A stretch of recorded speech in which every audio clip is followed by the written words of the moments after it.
नमस्ते, सत श्री अकाल, आदाब अर्ज़ है। मेरा नाम कोशिश जॉर्ज है। मैं सिलिकॉन वैली में एक चार्टर्ड अकाउंटेंट हूँ और सीपीए भी हूँ। मैं कुछ अरसे से सोच रहा था कि मेरे हिंदुस्तानी भाई और बहन जो यहाँ हैं, अमेरिका में हैं, कि कुछ बातें मैं उनसे हिंदी में करूँ। थोड़ी बहुत बीच में पंजाबी भी बोल लूँगा। वैसे मैं पैदाइश से केरला से हूँ, लेकिन ज़्यादातर दिल्ली में मेरी पढ़ाई तालीम वगैरह दिल्ली में हुई है, तो मैं पंजाबी हिंदी में बहुत ही कंफर्टेबल हूँ। तकरीबन 26 साल से मैं यहाँ अमेरिका में हूँ और मैं कुछ बातें आपसे करना चाहता हूँ, जिससे मैंने देखा है कि हमारे लोग यहाँ पे बहुत बहुत हैं, मेहनती लोग हैं, ईमानदार लोग हैं, लेकिन डरते बहुत हैं। ख़ास तौर से गोरे लोगों से डरते हैं।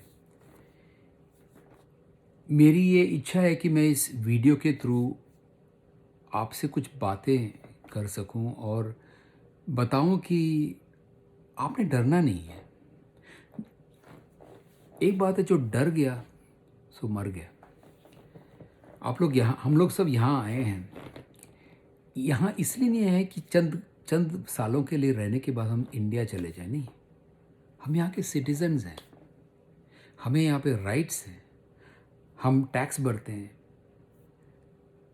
बेखौफ जिंदा दिल्ली से हमें रहना चाहिए, चाहे हम पंजाब के हो, पाकिस्तान के हो, बांग्लादेश के हो, बंगाल से हो, आंध्र प्रदेश से हो, या तमिलनाडु से, या मेरे जैसे केरला से हैं, या महाराष्ट्र से हैं, राजस्थान।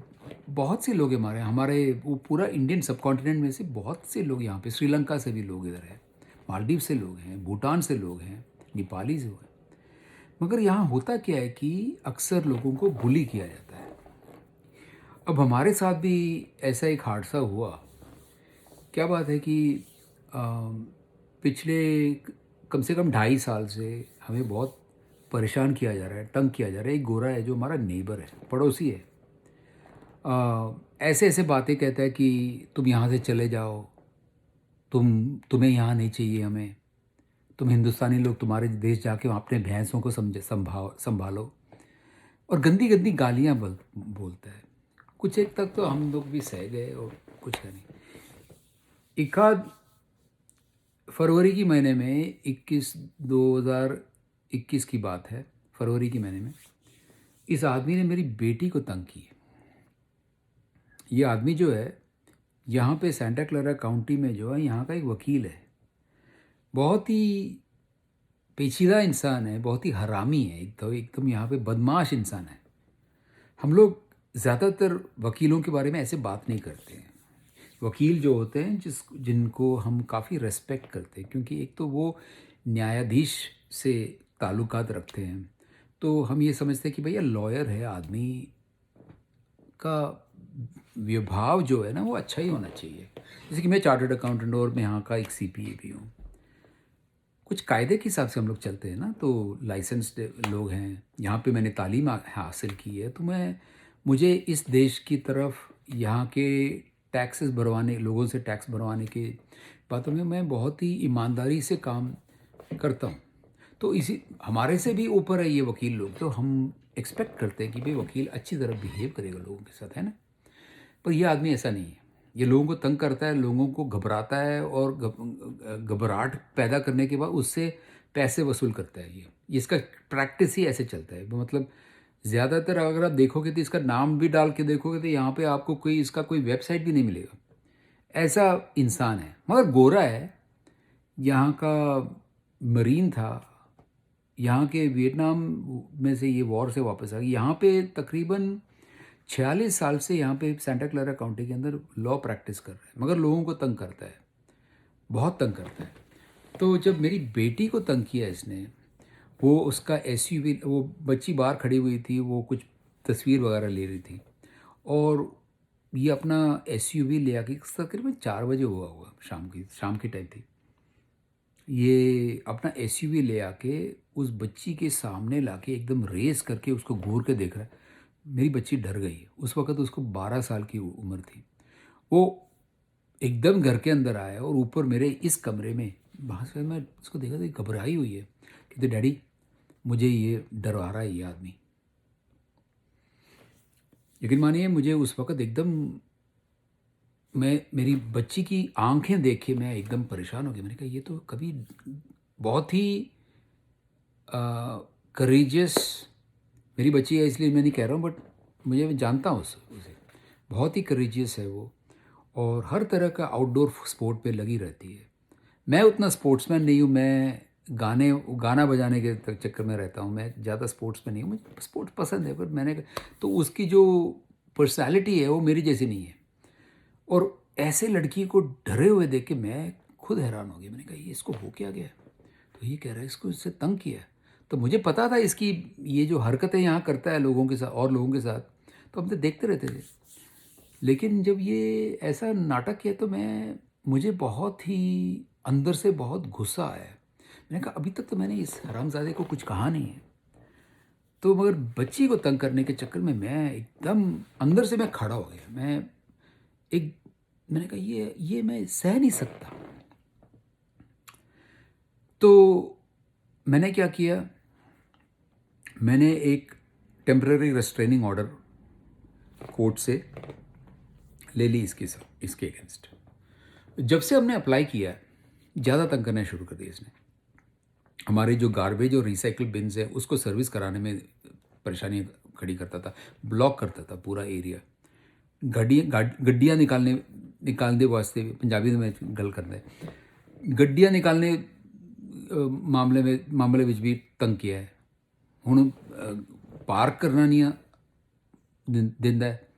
फिर की कीता है कि साडे घर विच कोई भी आए या रिलेटिव आए या कोई कॉन्ट्रैक्टर आए या कोई दोस्त आए या कोई क्लाइंट भी आ जाए। उन दिनों में कोविड की टाइम थी, मैं घर से काम करता था। मेरी ऑफिस जो है वो यहाँ पे डाउनटाउन सेंटाना रो के पास में है। मैं जाता नहीं था क्योंकि एक तो कोविड का चक्कर है, तो घर से ही काम करता था। और बच्ची भी उन दिनों में वो घर से पढ़ाई कर रही थी, वो ऑनलाइन स्कूलिंग चल रही थी। मैंने कहा ठीक है कौन जाएगा इधर उधर, तो सिर्फ मेल लेने के वहाँ जाता था।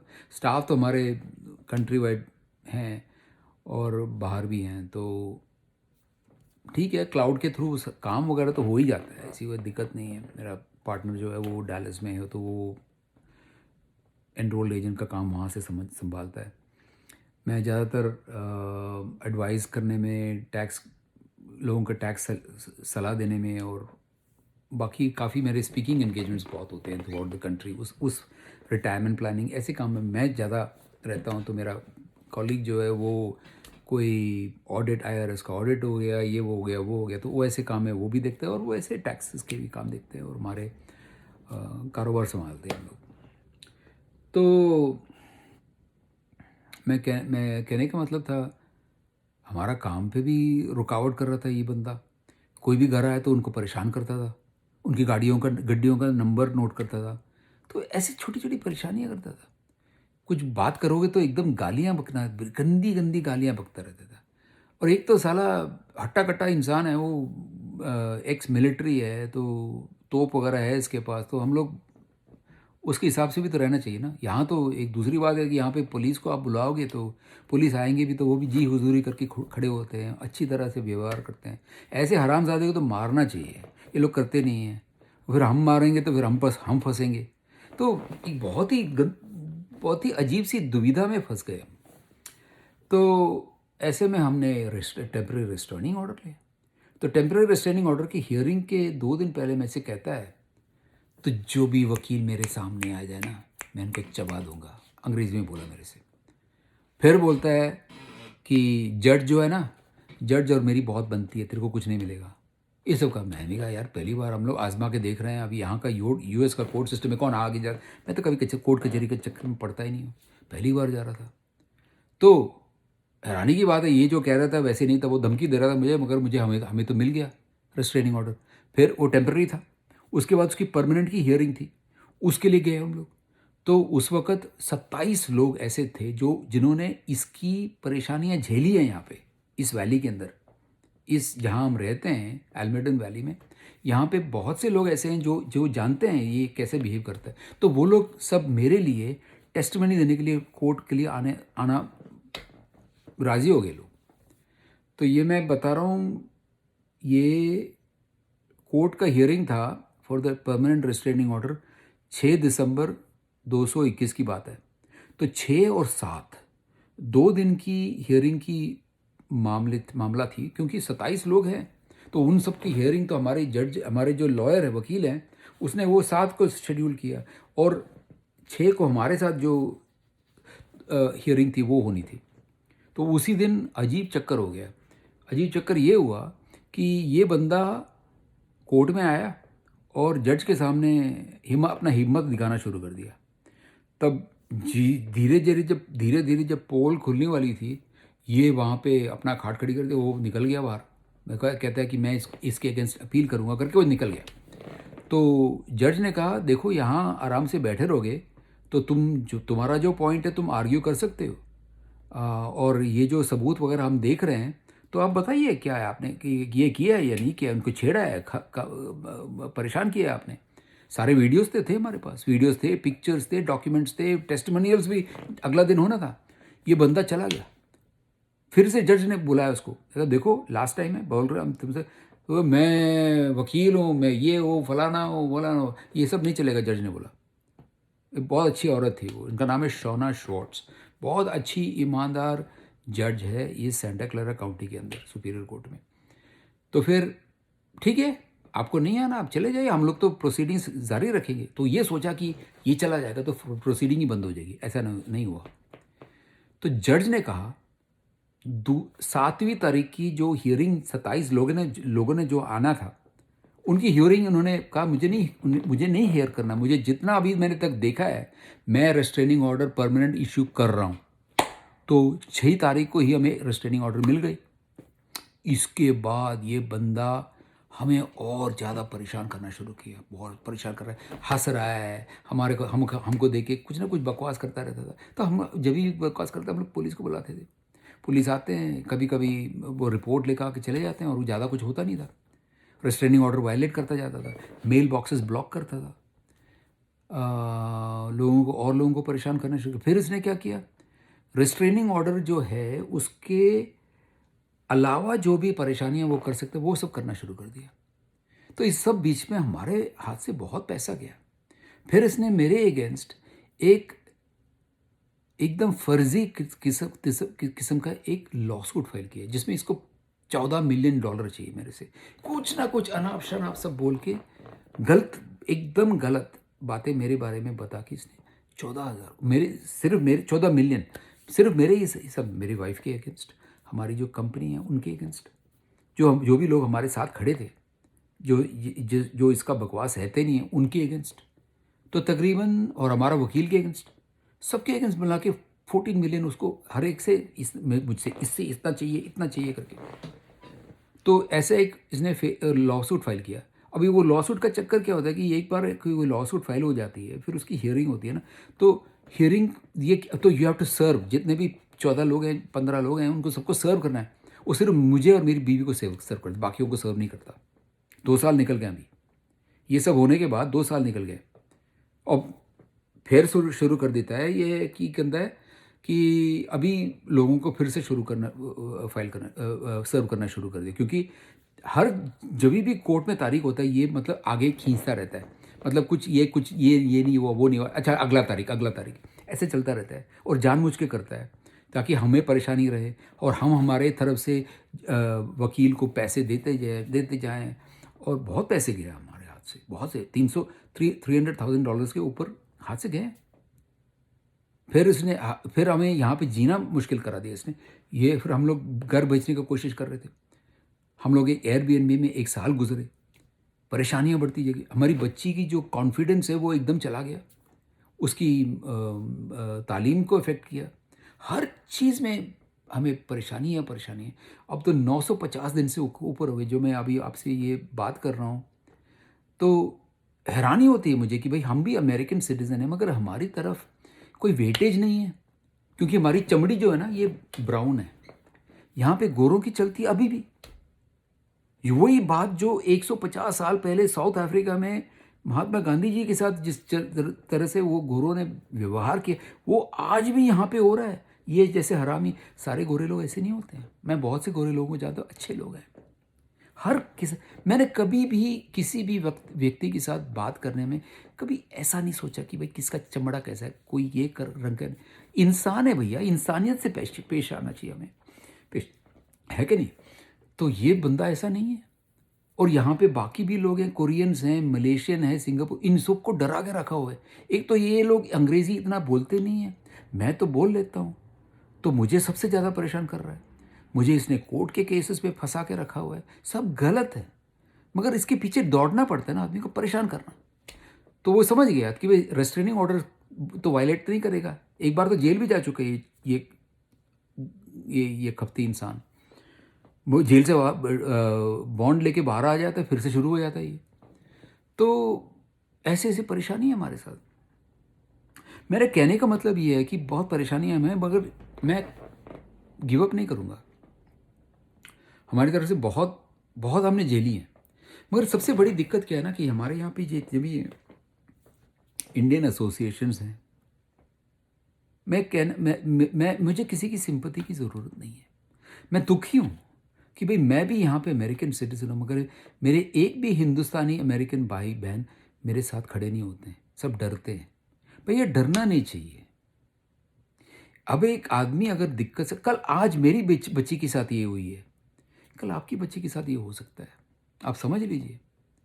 और अब जब पुलिस के पास जाओगे, ये होगा हमेशा चमड़ा का चक्कर हो जाता है। फिर ये अगर ऐसा नहीं होना है ना, तो सबसे बड़ी ज़रूरत जो है कि हमारे ये जो हम इंडियन पॉलिटिशियंस को इलेक्ट करते हैं, ये लोग हमारे पीछे वोट के लिए आए थे, उसके बाद फिर हमें मुड़ के देखते भी नहीं हैं ये लोग। मैं ये हमेशा ये चाहता हूँ कि भाई हमारे लोग यहाँ पे बड़े अच्छे पॉलिटिक्स में आ जाएं, मगर ये लोग जब पॉलिटिक्स में आ जाते हैं ना, फिर हमें भूल जाते हैं। ये ऐसा नहीं होना चाहिए, इसलिए मैं ये वीडियो कर रहा हूँ। हम लोग ये नहीं, बाहर आके विलायत आके ये नहीं सोचना कि सही चाहिए कि भाई ये बंगाली है, ये मलयाली है, ये तमिल है, ये पंजाबी है। नहीं, हम सब भारतवासी हैं। हम सब एक होके खड़े होना चाहिए, चाहे वो हमारे पाकिस्तान के भाई बहन हो यहाँ पे यूएस में, उनके साथ भी हमें यहाँ पे पॉलिटिक्स की ज़रूरत नहीं है। हम सब एक ही सब कॉन्टिनेंट के लोग हैं, चाहे वो पाकिस्तान के हो या बांग्लादेश के हो, नेपाल के हो, भूटान के हो, इंडिया के हो, मालदीव्स के हो, श्रीलंका के हो। हमें एक खास बात है और हम उसके हिसाब से फ़क्र से रहना चाहिए हमें, ना कि डर वर के। मैंने कहा ना पहले जब वीडियो मैंने शुरू की, मैंने कहा जो डर डर गया सो मर गया। यहाँ पे मरने के लिए नहीं आए हम लोग, यहाँ पे जीने के लिए आए, यहाँ पे सिटीजन हो गए हम। हमारी जो कल्चर है ना, इंडिया की जो कल्चर है, मैं उसमें बहुत फ़क्र रखता हूँ। यहाँ आने के बाद मैं ऐसा आदमी नहीं हूँ कि मैं अंग्रेज़ी ही बोलूँगा या ये मेरे ये तहज़ीब रहेगी, वो तहज़ीब रहेगी। नहीं, मुझे बहुत फ़क्र है कि मैं हिंदुस्तान का हूँ, और कभी ये नहीं भूलूँगा कि मैं हिंदुस्तान से जो तालीम मुझे मिली है, मैंने जो भी तहज़ीब सीखी है, अच्छी अच्छी बातें सीखी है, वो मैं कभी भूलूँगा नहीं यहाँ आके, क्योंकि वो सब स्टैंडर्ड नहीं है। हम लोग एक बहुत अच्छे कल्चर से हैं, चाहे हम हिंदू हो या मुसलमान हो या सिख हो, ईसाई हो, बुद्धिस्ट हो, जैन हो, पारसी हो, कोई भी हो, या कोई भगवान में विश्वास भी नहीं करे, वैसा भी आदमी हो, हमें इंसानियत से मतलब है। मैं भगवान में विश्वास करता हूँ, मैं खुदा में विश्वास करता हूँ, मगर ये बात मैं कभी भी एक दूसरे इंसान के मामले में मैं कभी नहीं ले आता। हर मज़हब को हमें रेस्पेक्ट करना चाहिए। समझे मेरी बात? मैं जो कह रहा हूँ, हम यहाँ पे जब रहते हैं ना, हमारे बीच के लोगों के बीच में अगर कुछ भी उनको हो जाए, हमें एक होके रहना चाहिए। हमारे पॉलिटिशियन, इंडियन अमेरिकन पॉलिटिशियन जो भी है ना, ये कुछ करते नहीं है, ये सब ऐसे बकवास है। मगर हम अगर एक हो जाए ना, देखो एक बात है, अगर यहाँ पे अगर कोई आदमी सफ़र कर रहा है, तो अगर हमारे इंडियन एसोसिएशन के लोग 50 लोग या 10-15 लोग मिल के, हम लोग मेयर से मिल सकते हैं या कोई शेरिफ से मिल सकते हैं, मगर मैं अकेला आदमी कुछ नहीं कर सकता। पर मेरे साथ कोई खड़ा नहीं है, 2.5 साल से ऊपर हो गए, मैं अभी भी सफ़र कर रहा हूँ, अकेला सफ़र कर रहा हूँ। मेरी बीवी सफ़र कर रही है, मेरी बच्ची सफ़र कर रही है। मेरी बीवी एक पूरा दिन इमरजेंसी थे, हमारे हाथ से इतना पैसे गए हैं, घर छोड़ना पड़ा, वापस ये इसी घर में वापस आ गए क्योंकि कोई ये खरीदना नहीं चाहता। कोई भी आदमी ये कमबख्त के आसपास रहना नहीं चाहता। मुझे कहते थे, मिस्टर जॉर्ज, हमें आपका घर बहुत पसंद है, लेकिन हम यहाँ नहीं रहना चाहते हैं क्योंकि हमें भी आपको जैसे आपके साथ हो रहा है ये झेलनी पड़ेगी। कोई बात नहीं, हम ही यहाँ रह रहे हैं।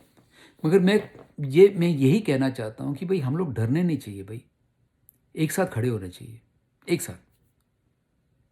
चाहे मेरे साथ नहीं खड़े हुए, किसी और के साथ ऐसी मुसीबतें आ जाएंगी ना, तो ये मुड़ के उधर मत देखना, उनके साथ खड़ा होना, उनको एक एनकरेजमेंट देना, चाहे वो औरत हो या आदमी हो, इंसान हो या बच्ची हो, किसी के बच्चा हो, किसी को तंग किया है, एक साथ खड़े होने चाहिए। आप बाकी कौम में देख लीजिए, चाइनीज़ में देख लीजिए, आप सिख्स, मैं एक बात बताऊँ, हमारे पंजाबी भाई बहन जो सिख्स है ना, ये एक साथ खड़े होते हैं।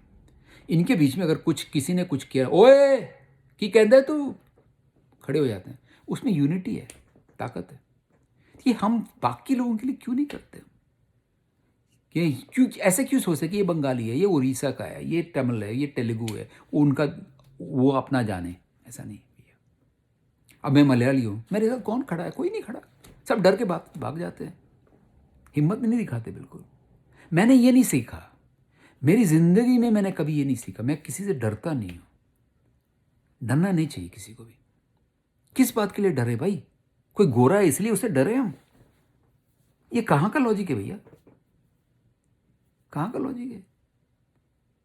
आप जब इंडिया छोड़ के बाहर आए तो कि डरों से गोरों से डर के रहना, गोरे हमसे सुपीरियर ना। हर इंसान इंपॉर्टेंट है। प्लीज़, जैसे जुल्म हमारे साथ हुआ है 2-2.5 साल से, कोई भी साथ नहीं खड़ा। मैं खुद सिफारिश कर रहा हूँ, लगा रहता हूँ, कोर्ट के चक्कर में, ये चक्कर में, वो पुलिस से मिलना, ये बोलना, मेरे साथ कोई नहीं खड़ा, आज भी कोई नहीं खड़ा। मुझे किसी की पैसे की ज़रूरत नहीं है। कंगाल हो जाएंगे फिर भी, सर कट जाएगा मगर मैं किसी से भीख नहीं मांगूंगा, मर जाऊंगा मगर मैं कभी इस हरामज़ादा इंसान के सामने अपने घुटने नहीं रहूँगा। मेरे यहाँ पे जो वियतनामीज नेबर है वो उसके पैर पे पड़ गया, डर गए सब। कुछ लोग ऐसे हैं जो हमारे यहाँ पे एक कोरियन नेबर है, वो गराज के अंदर से गाड़ी स्टार्ट करके बाहर निकलता है, बाहर यहाँ से निकलता है, अंदर आता है, हिम्मत नहीं है इसके यहाँ पे, क्योंकि ये बंदा जो है ना, ये हरामी यहाँ पे रहता है, इसको कुछ नहीं करते हैं यहाँ के पुलिस। यहाँ का डीए के सामने हमने कंप्लेंट की, यहाँ का डीए जो है वो कहते हैं कि भाई साउथ एशियन, हमारे जैसे साउथ एशियंस को अगर किसी ने कुछ तंग किया, बुलिंग किया, हरासमेंट की, रेशियल डिस्क्रिमिनेशन किया, तो हम लोग नहीं सहेंगे। बातें करने में बहुत अच्छे हैं लोग, करते कुछ नहीं है। मैंने 3 दिन की अनशन रखी थी, फास्टिंग प्रेयर रखा, वो बंद कराने की कोशिश किया लोगों ने यहाँ पे कि भाई हंगर स्ट्राइक। मैंने कहा मैं हंगर स्ट्राइक क्यों करूँ भाई, मैं तो फास्ट कर रहा हूँ। गांधी जी ने हमें फास्ट करना सिखाया है, ये नहीं कि हंगर स्ट्राइक करें। फ़र्क है दोनों में। जब आप फास्ट करते हो, आप आपकी अंदर के आदमी को जागा रखते हो कि भाई मेरे साथ ये हुआ है, मेरा अपना देश छोड़ के मैं यहाँ आके मैं यहाँ का सिटीज़न बना और मुझे तंग किया जा रहा है। जबकि अमेरिका जो है वो इमिग्रेंट नेशन है, कभी भूलना नहीं ये बात। तो कुछ बातें करना, अभी तो एकदम 23 मिनट हो गया है, बहुत टाइम हो गया। मैंने कभी हिंदी में कभी कोई वीडियो नहीं किया, मलयालम में रिसेंटली मैंने वीडियो किया, मलयाली लोगों के लिए यहाँ पे बहुत है हमारे, ये भी ऐसे डरे हुए रहते हैं हमेशा, कोई साथ नहीं खड़ा हुआ मेरे, अकेला हूँ, अकेला लड़ रहा हूँ। मैं जब लड़ूंगा ना, मैं लड़ रहा हूँ ना, सबके लिए लड़ रहा हूँ। मैं अपना पाकिस्तानी भाई के लिए लड़ रहा हूँ, पाकिस्तानी बहन के लिए लड़ रहा हूँ, भूटानीज़ के लिए लड़ रहा हूँ, नेपालीज़ के लोगों के लिए लड़ रहा हूँ, श्रीलंकन के लिए लड़ रहा हूँ। मैं कभी ऐसा नहीं सोचता कि मैं केरला का हूँ, मैं ये हूँ, मैं वो हूँ। वहाँ मुझे फ़ख्र है, इंडिया की हर जगह पे ऊपर मुझे फ़ख्र है, इंडिया की हर चीज़ मुझे पसंद है। और मैं कभी इस आदमी से डरूंगा नहीं, चाहे वो वकील हो या कुछ भी हो। गलत काम कर रहा है मैं बताऊंगा। मेरी प्रोफेशन में मैंने एक बात सीखी है कि वसूल है कि भाई सच बोला करो, लोगों से को अच्छी सलाह दो, चाहे वो टैक्स के मामले में हो, अकाउंटिंग के मामले में, या बिजनेस का एडवाइस के बारे में हो। जो भी मुझे पता है, जो भी मैंने तालीम हासिल की है, जो भी मुझे एक्सपीरियंस है, वो मैं फ्रैंकली बताता हूँ। मैं किसी को तंग नहीं करता। यकीन कीजिए, जो भी गलत किस्म की बातें मेरे बारे में इस कोर्ट, यहाँ के जो सुपीरियर कोर्ट में दाखिल किया, वो सब गलत है। इस हरामी इंसान ने जानबूझ के मेरे बारे में कुछ ना कुछ अफवाहें फैल, ताकि मैं वकीलों को पैसा देता जाऊँ, मैं कंगाल हो जाऊँ। उसका यही इरादा है। और जो गलत काम इसने की है वो मुझे पता है, और ये डरता है मेरे से। मगर मैं उसको मैं डरने की बात नहीं करूँगा, नहीं होगा। चाहे वो मुझे गोली से उड़ा दे। हिम्मत रखना चाहिए हमें, डरना नहीं चाहिए हम लोग को। बस यही कुछ बातें करनी थी। बस पहली बार वीडियो कर रहा हूँ, आशा है आप लोग इसकी मैसेज को समझेंगे। मेरी इंटेंशन वही है कि आप इसकी मैसेज समझो और यहाँ पे हिम्मत से रहें और दूसरे इंसान का मदद करो, साथ खड़े हो जाओ, डरो मत, हौसला बढ़ाओ। Proud to be an American, है ना? I am proud to be an American, I am proud to be an Indian, I am proud to be an American. ये स्लोगन मैं आपको साथ, तो ऑल द बेस्ट आपकी ज़िंदगी में, आपके हर काम ने हर मनोकामनाएं पूरी हुए। Thank you. नमस्कार, सत श्री अकाल।